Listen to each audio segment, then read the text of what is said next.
প্রধানমন্ত্রী নরেন্দ্র মোদী শুক্রবার বিকেলে নতুন দিল্লির ভারত মণ্ডপমে অষ্টলক্ষ্মী মহোৎসবের সূচনা করেছেন। 6 থেকে 8 ডিসেম্বর 3 দিনের এই মহোৎসবে উত্তর পূর্বাঞ্চলের 8টি রাজ্য নিজ নিজ রাজ্যের সংস্কৃতি, বস্ত্রশিল্প, কারুকলা, পর্যটনের সুযোগ এবং নিজস্ব পণ্যের সম্ভার তুলে ধরবে।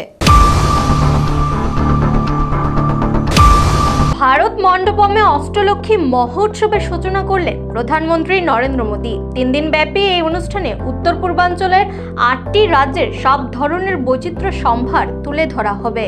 এদিন এই উৎসব উদ্বোধন করে প্রধানমন্ত্রী নরেন্দ্র মোদী জানান, লক্ষ্মীর 8টি অবতার সমৃদ্ধি, ঐশ্বর্য, পবিত্রতা, সম্পদ, জ্ঞান, কর্তব্য, কৃষি, পশুপালন। আর এই 8টি অবতারের বিমূর্ত প্রতিভূ উত্তর পূর্বের 8টি রাজ্য। তিনি বলেন, উত্তর পূর্বের রাজ্যগুলোর সম্পদ প্রচুর। সেই সম্পদকে ব্যবহার করে বিশাল আর্থিক পরিকাঠামো এবং সম্ভাবনা তৈরি করা সম্ভব। উত্তর পূর্বের 8টি রাজ্যে উৎপন্ন বাঁশ, রাবার বা অন্যান্য স্থানীয় পণ্যগুলিকে দেশ ও বিশ্বের অন্যান্য অংশের সাথে সংযুক্ত করার জন্য এখন কাজ শুরু করা হবে বলে জানালেন প্রধানমন্ত্রী।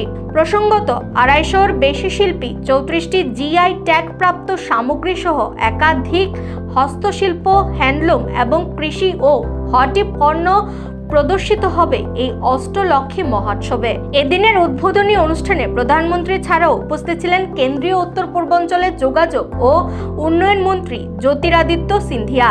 উল্লেখ্য, এই প্রথমবার 6 থেকে 8 ডিসেম্বর অষ্টলক্ষ্মী মহোৎসব পালিত হচ্ছে।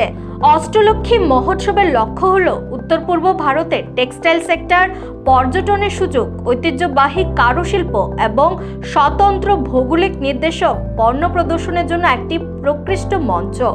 নিজস্ব প্রতিনিধি রিপোর্ট, এশিয়ান টাইমস।